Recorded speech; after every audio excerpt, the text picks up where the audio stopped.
पाकिस्तानी अदाकारा सजल अली और अदाकार अहद रज़ा मीर की लाइव शो में शिरकत। फरहान सईद की गुलकारी ने अलहदा होने वाले जोड़े को आबदीदा कर दिया। एक निजी शो में फरहान सईद ने परफॉर्मेंस दी जो सोशल मीडिया पर वायरल हो गई। इस परफॉर्मेंस के वायरल होने की एक वजह फरहान सईद की मैसूर कुन आवाज थी, लेकिन दूसरी बड़ी वजह सजल अली और अहद रज़ा मीर की आंखों में नजर आने वाले आंसू थे।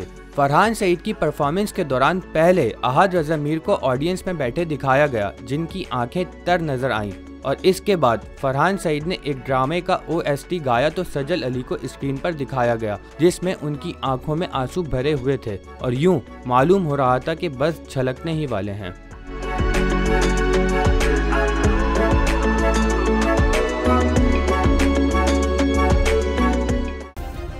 सब्सक्राइब करें और बेल दबाएं ताकि कोई खबर रह न जाए।